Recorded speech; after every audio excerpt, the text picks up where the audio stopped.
abismal la diferencia entre la persona de alguien que nunca se puso los tefilín a que se lo haya puesto una sola vez.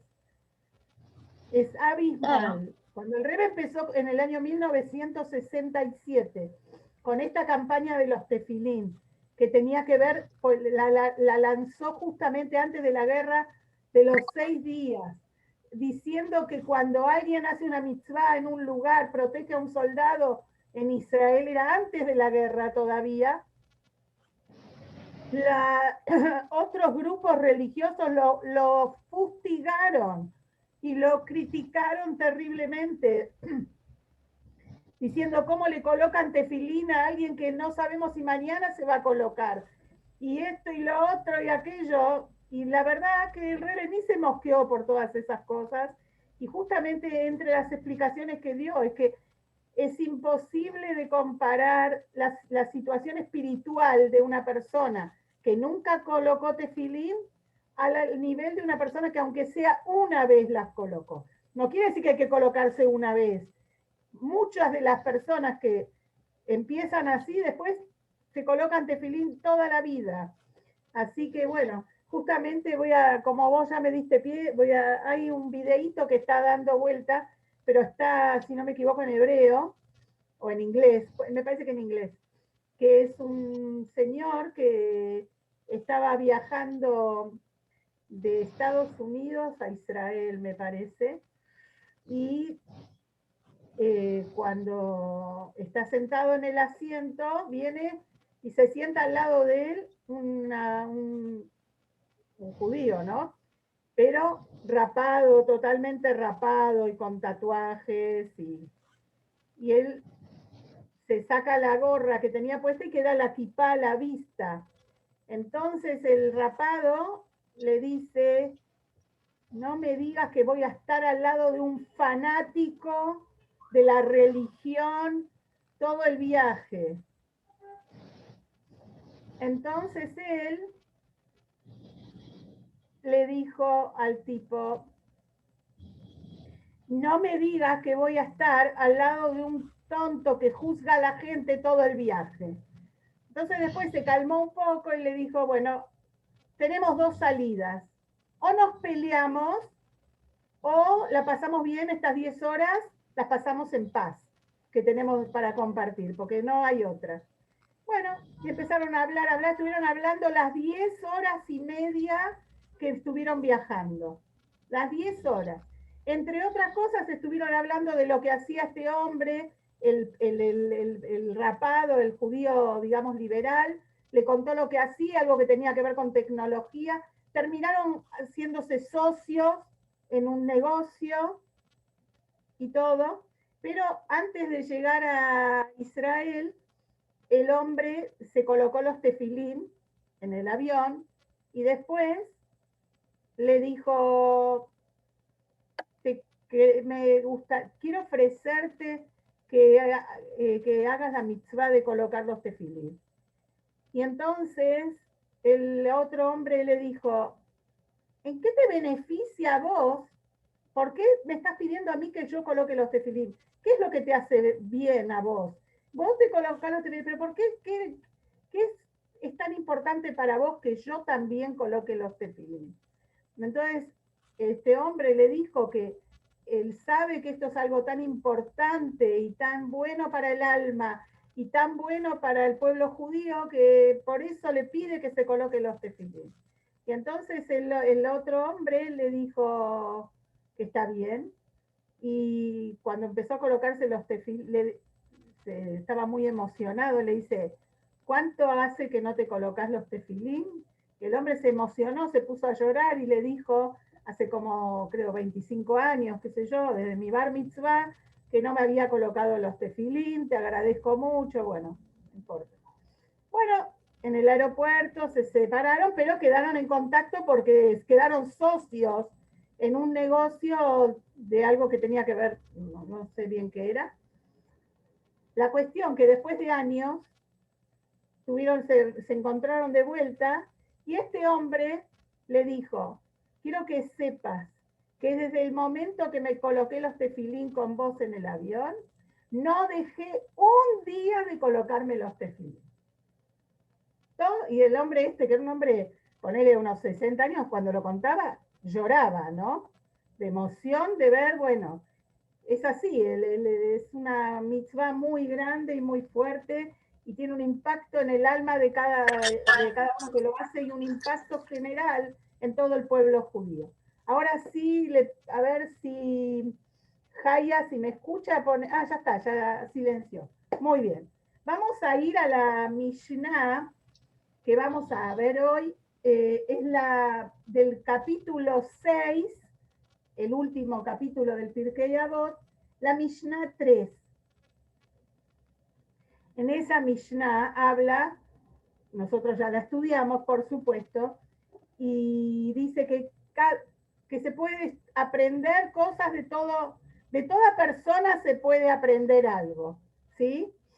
Y termina con estas palabras y dice, si David, rey de Israel, quien nada aprendió de Agitofel, salvo dos cosas únicamente, lo llamó su maestro, guía e íntimo, aquel que aprende de su igual un solo capítulo, una sola ley de la Torá, un solo versículo, una sola declaración o incluso una sola letra, cuánto más ha de tratarlo con honor.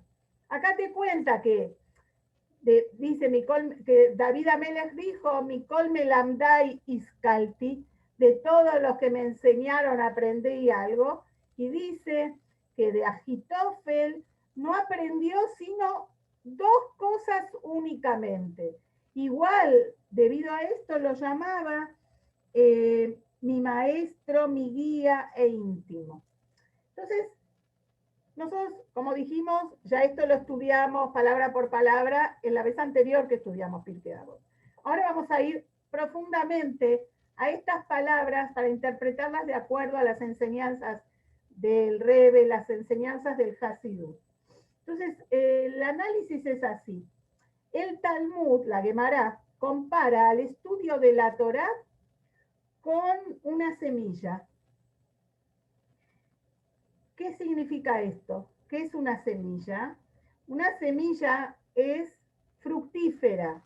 Uno la pone en la tierra y se multiplica.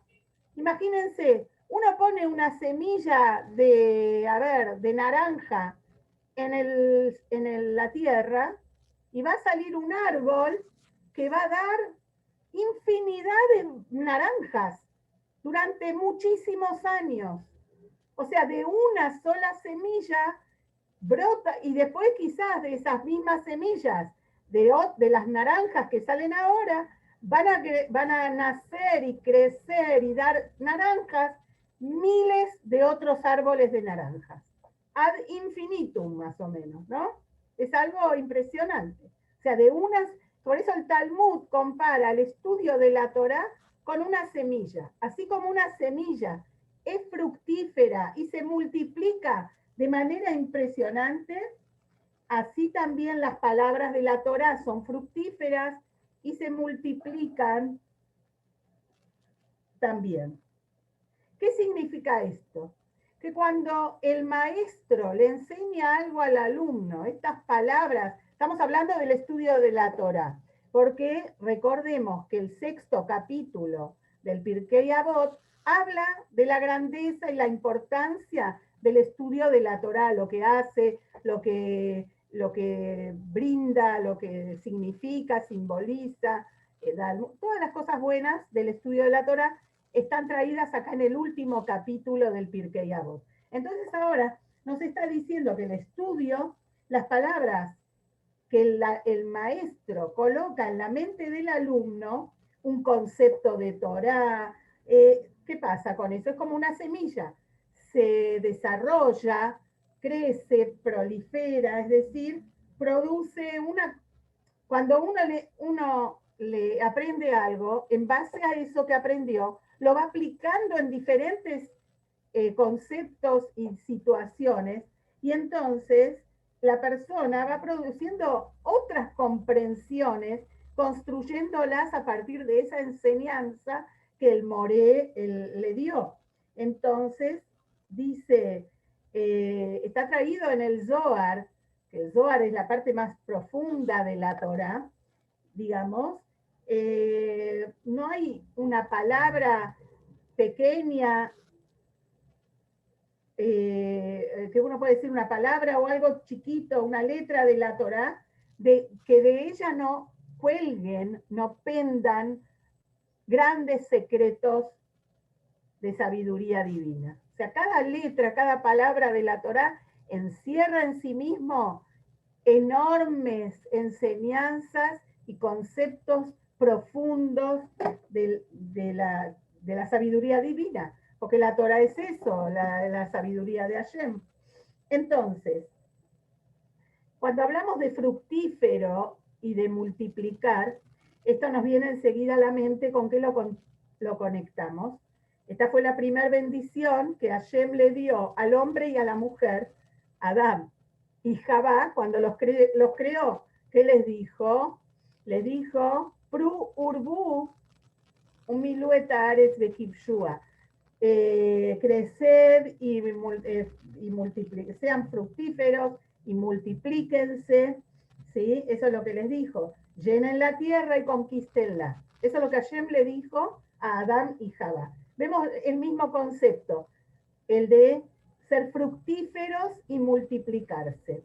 Entonces, de esto podemos entender que el estudio de la Torah y, o mejor dicho, cuando alguien enseña a otro Torah y, y cómo la persona se desarrolla en el vientre materno, son paralelos, tienen cosas que van juntas, ¿no? En el vientre de la madre, la concepción y el desarrollo del bebé. Entonces, dice así, cuando hablamos de un bebé que se concibe, dicen los sabios que hay 3 socios para la concepción de un bebé: el padre, la madre y Dios. ¿Sí? Hay 3 socios y lo sabemos que es así, porque si bien Dios hace las cosas de una manera natural y no nos damos cuenta la mayoría de las veces, los milagros nos parecen cosas naturales y nosotros creemos que somos quienes manejamos las cosas y pensamos que tener un hijo es una decisión y además que fácil, nada más fácil que concebir un bebé, pero sabemos que realmente no es algo fácil, se tienen que dar tantas situaciones exactas para que un bebé se conciba, que nos damos cuenta que tiene que estar el tercer socio, que es Dios. No alcanza con que estén solamente el padre y la madre. Cada una de esas variables y todas las cosas, cuando los doctores, que realmente son verdaderos médicos, doctores que estudian y que saben, reconocen que aquí existe un milagro, que este es, digamos, la presencia del tercer socio, que es Dios. Entonces, y fíjense qué es ¿por qué decimos que es un socio? Porque Dios le da al ser humano en el momento de la concepción de hacer algo que es, digamos, es un concepto de infinito, que eso solo es divino. ¿Por qué? Porque una persona, una pareja tiene un hijo, tiene 1, 2, lo que sea, tiene un hijo y ese hijo va a tener hijos y después los hijos tienen más hijos y es imposible de medir las generaciones que pueden salir de una pareja. Entonces vemos que también la multiplicación es impresionante y tiene que ver con la divinidad del tercer socio, ¿no? Que esto es lo que le da el tercer socio a 2 criaturas finitas, 2 personas limitadas. Sin embargo, esto es algo que tiene que ver con la infinitud. Y también podemos ver lo mismo en el tema del estudio de la Torah. También existe esto de que cuando uno le enseña algo a un alumno, también es infinita la descendencia y cómo esto se va a ir desarrollando, porque ese concepto se va a sembrar, esa semilla, ese concepto de Torah en la mente del alumno, y el alumno lo va a desarrollar y lo va a aplicar en diferentes cosas y lo va a transmitir, y esto también crece de una manera infinita. Ahora, en este caso, Hashem también es un socio con el maestro, el alumno y está Dios, pero Dios acompaña en este caso.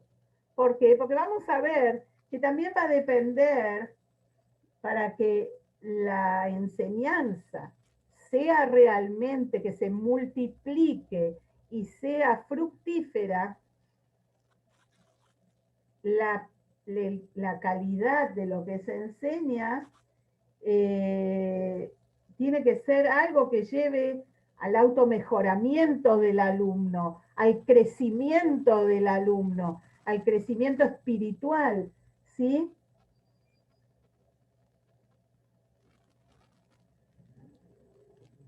Si no, si realmente no lleva a esto, este concepto que la persona aprendió, eh, quedó ahí.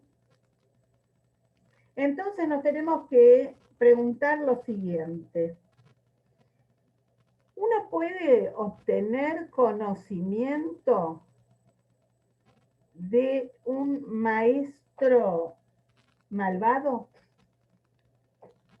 Es decir, ¿podemos aprender algo positivo, algo que nos va a hacer crecer espiritualmente, que nos va a hacer cercanos a Dios, a la divinidad, a sentirnos mejores seres humanos, ser mejores Yehudim, poder servir a Dios mejor?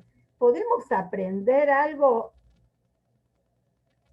de esto que contribuya a este crecimiento espiritual de un maestro que es un malvado? Un malvado significa alguien que niega a Dios, niega la Torah. ¿Es posible aprender algo así?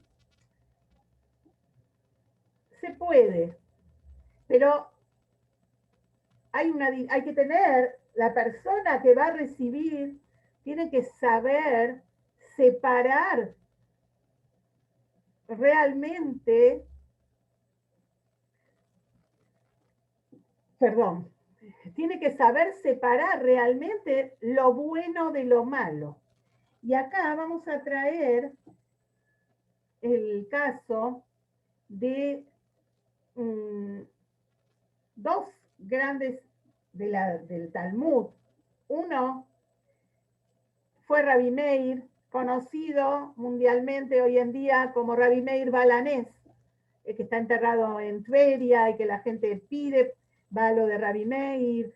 Hay fundaciones que se llaman, que juntan Tzedaká para Rabbi Meir, para la Cupá, la Cupá de ayuda de Rabbi Meir Balanés. La tumba de él es visitada por miles y miles de personas durante todo el año, de día, de noche. Rabbi Meir Balanés es muy famoso también, que significa el dueño del milagro, porque muchos milagros vienen a través de Rabbi Meir, y Rabbi Meir fue un grande, fue un Taná, fue un gran sabio de la Mishnah, y él tuvo un maestro que en un momento de su vida se convirtió en hereje, y fue Elisha Ben Abuya, conocido también como Ajer. Una historia muy interesante. Elisha Ben Abuya era un gran sabio del Torah, un sabio de la época de la Mishnah, compañero de Rabbi Akiva, de una altura espiritual impresionante. ¿Y qué le pasó a Elisha Ben Abuya? ¿Cómo dio un vuelco tan grande en su vida? Elisha Ben Abuya es uno de los 4 que entraron al Pardés. Hay un relato extraído muy profundo que está relacionado con la Kabbalah y trae que hubo 4 grandes sabios que entraron al Pardés. Pardés significa, un Pardés es un huerto de árboles frutales, ¿sí? Pero un Pardés también significa Pshat, Remes, Drash y Sod, que son las 4 partes del estudio de la Torah. O sea, Pshat, de Pardés, la Pei, es la entiende de manera simple, digamos, si se puede decir simple. Como uno llega, por ejemplo, Rashi dice que le explica la Torah de una manera del Pshat, ¿sí? Drash es lo que está ya conectado con los Midrashim, con diferentes otras explicaciones. Perdón, el remes primero viene. Remes, que significa lo que se sugiere, lo que está sugerido en la Torah, que no está ahí, pero de manera sugerida, no absolutamente revelado. Entonces tenemos Pshat, Remes, después viene el Dalet, que es de Drash, que es todo lo que tiene que ver con el Midrash, ya está conectado con una parte aún más profunda. Y finalmente es el Sod. Sod es el secreto, es la parte más profunda de la Torah, que es lo que se llama la Kabbalah. Y que eso tiene mucho que ver con cómo es Dios, qué es Dios, etcétera, etcétera. Está traído que 4 entraron al Pardés. Uno era Rabbi Akiva, otro era Rabbi Meir, perdón, no, me confundí. Otro era Elisha Ben Abuya, perdón. Y otros 2 sabios, que eran más jóvenes. Y dice así, uno de los jóvenes murió, no pudo soportar su alma llegar a cosas tan profundas y se fue del cuerpo el alma. El otro de los jóvenes se enloqueció. Lo que vio fue demasiado para para poder mantener su, ¿cómo se dice? Para quedar estable. Y se enloqueció. Rabbi Elisha Ben Abuya se hizo un hereje. Vio las cosas que vio y no tuvo la capacidad de ver lo que tenía que ver y se hizo hereje. El único que dice Nichnas de Shalom, Beyatzá de Shalom, fue Rabbi Akiva. O sea, ellos 4 emprendieron este viaje. Se entiende que es un viaje espiritual muy fuerte y solo Rabbi Akiva salió indemne. Pero ahora no estamos hablando de Rabbi Akiva, entonces por eso no vamos a explicar todo, por qué él sí salió indemne, etcétera, etcétera. Pero Elisha Ben Abuya se hizo hereje, al punto tal que lo comenzaron a llamar Ajer. Ajer significa otro. Algunos dicen que por qué le quedó este sobrenombre, porque él, un Shabbat, creo que era,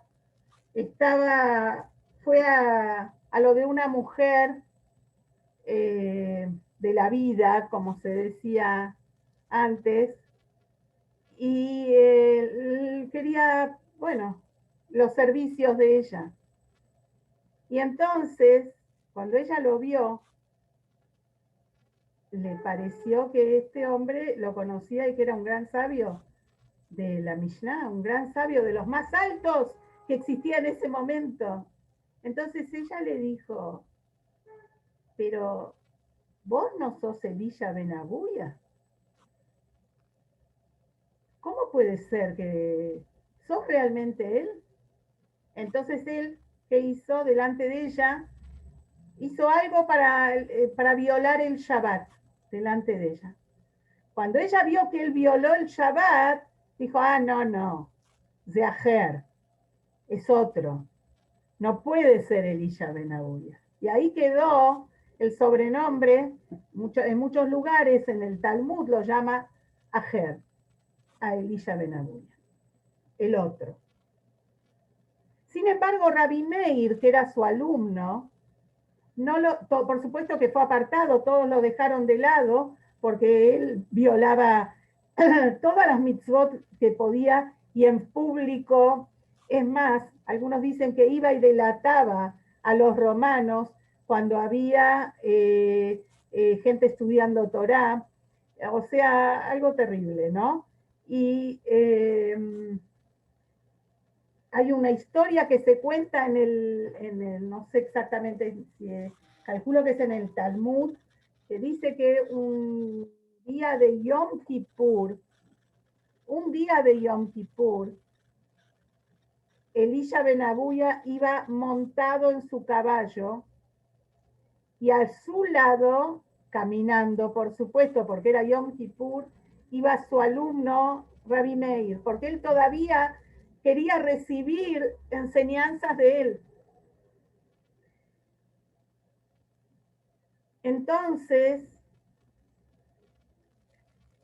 caminaron, pasaron por el lugar más santo de los santos y él hizo cosas terribles ahí y siguieron hablando de palabras de Torah hasta un punto que llegaron, no se dio cuenta Rabbi Meir, estaba tan enfrascado en las enseñanzas que le estaba transmitiendo su maestro que no se dio cuenta que ya estaban saliendo de la ciudad y se estaba llegando a los 2000 amos, que es lo máximo que se puede caminar en Shabbat o Yom Kippur, fuera de la ciudad.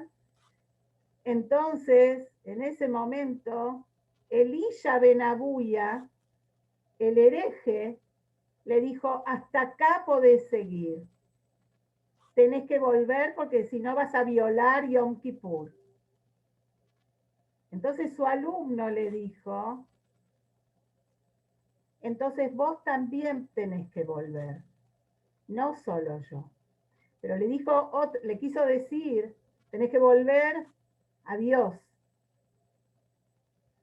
Y Elisha ben Abuya le dijo, no, yo ya no tengo esperanza, porque una vez estaba parado en el lugar más sagrado, atrás del lugar más sagrado del templo, y escuché una voz celestial, un bat kol, que dijo, todos pueden hacer teshuvá, volver a mí, menos Aher, menos Elisha ben Abuya, que era llamado Aher. No tengo esperanza. Lo que le quiso decir Rabbi Meir es, este bat kol, esta voz celestial que escuchaste, dijo que Aher no puede volver, porque Aher es el otro. Pero Elisha ben Abuya seguro que puede hacer teshuvá. No hay nada que se interponga entre el judío y la teshuvá. De todas maneras, bueno, la historia cuenta que Elisha ben Abuya, cuando estaba en el lecho de muerte, le avisaron a Rabbi Meir y él vino de inmediato a estar al lado de su maestro y le dijo que retorne, y él le dijo, yo ya no tengo arreglo, que ya hice tantos pecados tan terribles que no tengo arreglo, y se puso a llorar. Bueno, y después su alumno trabajó muy duro para que su maestro sea recibido en el Gan Eden. Pero lo que traen ahí en el Talmud, dicen que lo que pudo hacer Rabbi Meir, y que no todo, porque se puede recibir enseñanzas de un malvado. ¿Qué tipo de mensaje positivo, qué palabras de Torah pueden ser trascendentes cuando vienen de una persona que se comporta de manera incorrecta? Entonces, lo que trae el Talmud dice así, en Hagigá dice así, Rabbi Meir cuyo maestro era el apóstata Elisha ben Abuya, encontró una granada, comió su pulpa y desechó la cáscara. Esto es lo que sabía hacer Rabbi Meir. No cualquiera sabe hacer eso.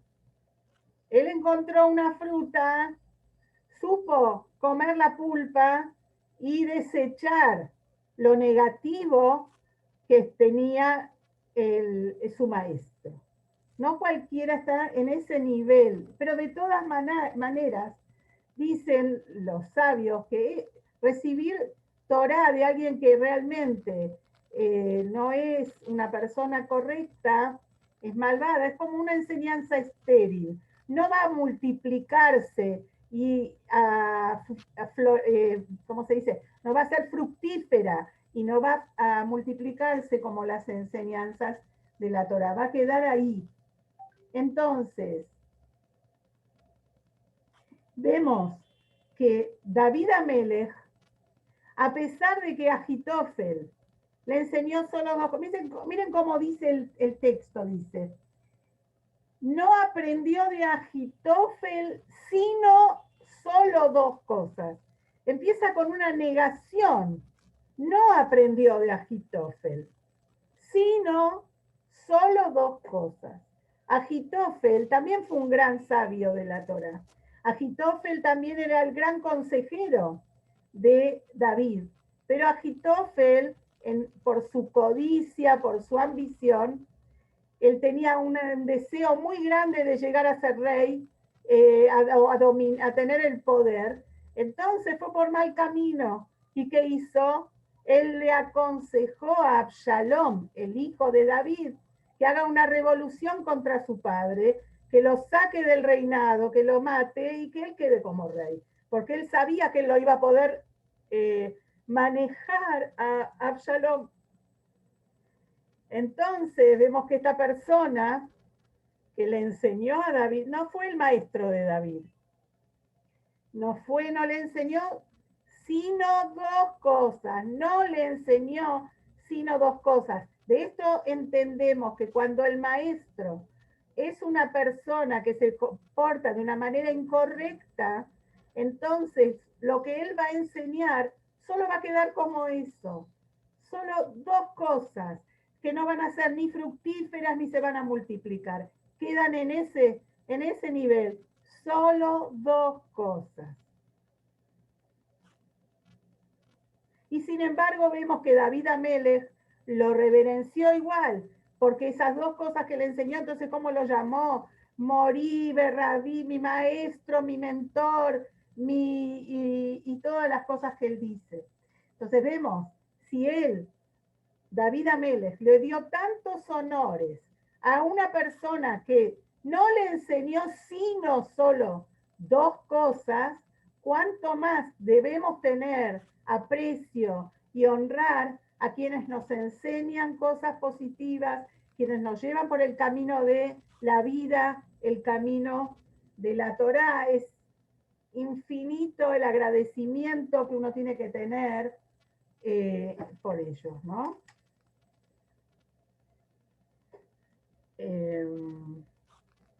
¿Tenemos tiempo para otra Mishnah? ¿Cómo lo tiene? ¿Cómo les parece? Son las 4 menos cuarto, pasadas ya, menos 10. ¿Pueden? Bueno, vamos a hacer una Mishnah más, que es la Mishnah de capítulo 6, la número 4. Y esta Mishnah habla de cómo es el camino para adquirir la Torah, cómo tiene que ser el comportamiento, el diario vivir de una persona, cuál es el ideal del diario vivir de una persona para que pueda adquirir Torah. Y entonces dice así, esta es la senda para adquirir la Torah.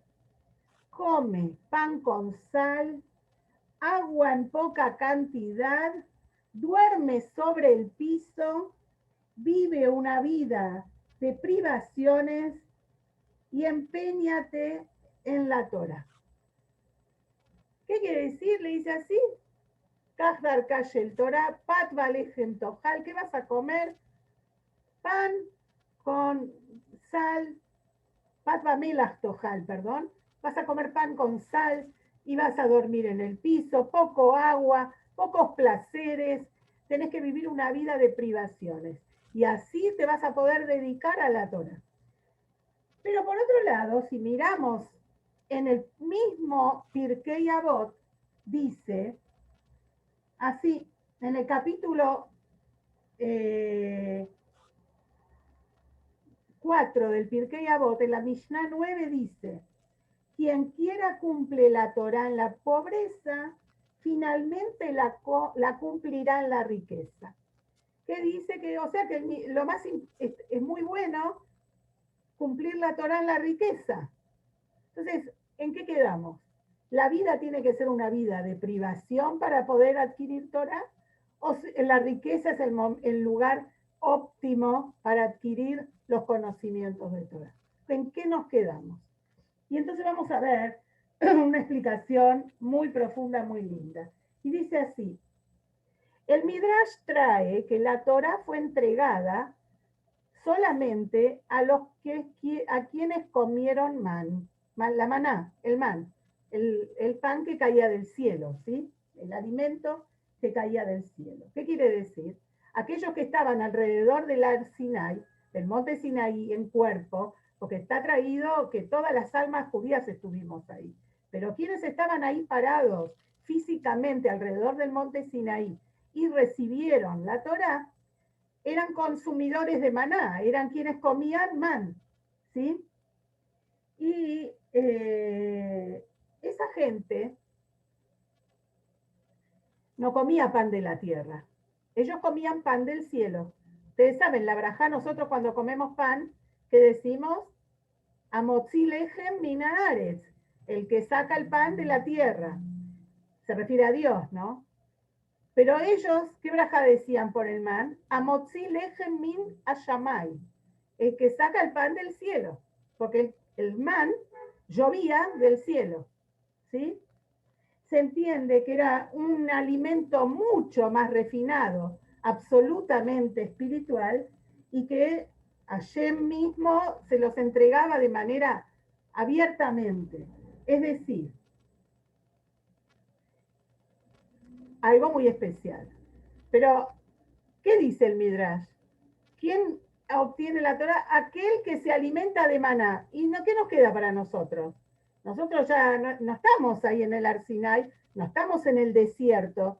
Entonces, ¿qué? ¿No podemos recibir la Torah? ¿No podemos realmente vivir de acuerdo a las enseñanzas de la Torah? ¿Porque no comemos man? Y la respuesta sería así. Después de justamente ahora estamos transitando en las parshiot de la semana, Moshe Rabbeinu están en el año 40 antes de entrar a la tierra de Israel, por ejemplo en esta parshá de esta semana que es Beit Hanan, y Moshe les va recordando en todo el Sefer de Barim todo lo que pasó durante los 40 años, les recuerda todas las mitzvot, todo lo que Dios les dijo, todo lo que pasó. Y imagínense, cuando ya estaban ahí frente a estar prestos a entrar a la tierra de Israel, después de 40 años de estar comiendo man, van a entrar y ahora van a tener que empezar a trabajar la tierra, arar, sembrar, regar, rezar para que crezca, después cosechar, después hacer todo el procedimiento para que recién ahí puedan tener el pan. Entonces, Moshe les explicó, era muy importante que ellos entendieran el significado de este pan de origen celestial, que era el que estaban comiendo durante 40 años que fueron atravesando el desierto. ¿Por qué? Porque, ¿qué les dijo?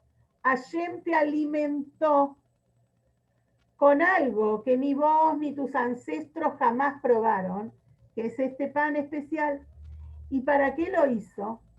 Para enseñarte que no solamente del pan vive el hombre. Vieron que hay la gente dice, no solo de pan vive el hombre. ¿Dónde lo sacaron? Es de la Torá, es un pasuk de la Torá. Moshe Rabbeinu le dice a los judíos, esto para que ustedes aprendan que no solo de pan vive el hombre, sino de la palabra de Dios. ¿Por qué? Porque esa palabra que está en el alimento es la que le da vida al alimento, le da existencia para que el hombre pueda vivir. Durante esos 40 años que los Yehudim vivieron en el Midbar, estaban liberados de todo tipo de obligación para sustentarse. Ellos no tenían que salir a trabajar, ni a sembrar, ni a cosechar, nada. Lo único que tenían que hacer era salir a buscar cada mañana el man, que no caía. Por más que se esforzaran muchísimo en la búsqueda, solo obtenían lo que necesitaban para ese día. Y si dejaban de más, se pudría. El alimento los saciaba y les daba todos los nutrientes y todas las necesidades, cubría todas las necesidades. Imagínense todo lo que el cuerpo necesitaba para estar bárbaro, seguramente no engordaba porque no tenía grasa, y tenía los sabores más ricos que la persona podía soñar. Miren qué bárbaro si tendríamos ahora man, yo estaría muy feliz, ¿no? Pero durante 40 años estuvieron con... Esto era, no tenían que trabajar, pero Moshe lo llama el pan de la aflicción al man. ¿Por qué? Porque la persona no sabía qué va a comer mañana. Sabía lo que va a comer hoy. Mañana tiene que caer el man otra vez. Era día a día. Quiere decir que los judíos en el desierto, durante 40 años, tuvieron la clara percepción que la persona no come del pan, sino que come de la palabra de Dios. Nosotros dependemos de Hashem. Todo lo que tenemos en realidad es lo que Él nos da. Lo que pasa que en nuestra vida, en nuestra rutina, no es así. Uno trabaja, se esfuerza, gana dinero, compra la comida, llena la heladera, tiene las alacenas quizás llenas, y entonces le parece que está tranquilo. Cuando se va a dormir, ¿vieron cuando uno mira la heladera, abre la heladera y la ve llena? Dice, bueno, tengo para mañana, para pasado. Cuando abrís la heladera está vacía, ahí te agarra la locura. Cuando uno abre la cena y no hay nada, ahí te sentís, ¿sí? Pero cuando está llena la heladera, está llena la alacena, hay comida, es como, ¿qué se acuerda de Dios? ¿Qué se acuerda? Uno está pensando, bueno, hice una compra en el supermercado, abastecí todo lo que me abastecí bien, estoy tranquilo, no está pensando que lo al alejem levadó, no solamente del pan vive el hombre, sino de la palabra de Hashem. En realidad también nosotros, día a día, vivimos por la palabra de Hashem. Entonces, como este es nuestro desafío, esto es lo que nos quiere decir el Midrash. Solo aquellos que pueden vivir del man son los que pueden vivir de acuerdo a las enseñanzas de la Torah, que es la mejor manera, llamémoslo así, del estudio y del desarrollo de una vida de Torah. ¿Qué quiere decir esto? No significa literalmente que la persona tiene que vivir solo con un pedazo de pan y un poco de agua y dormir en el piso, sino significa que tenemos que internalizar el concepto de cómo los judíos vivían en el desierto, sabiendo que día a día comían porque Dios les entregaba cada día el man. Tenemos que convertirnos nosotros también en comedores de man.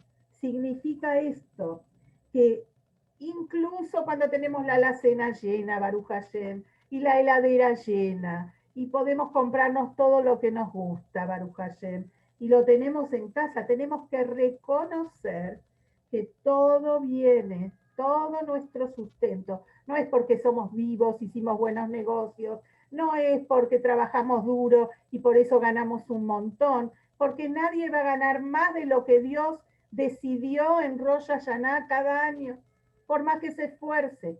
Tiene que saber que todo, en el momento que reconocemos que Dios con su bondad nos da sustento, nos da la vida, entonces en ese momento nos convertimos en comedores de man.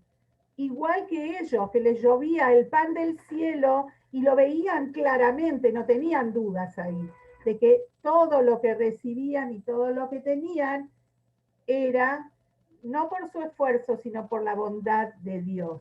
Y entonces, cuando la persona vive de acuerdo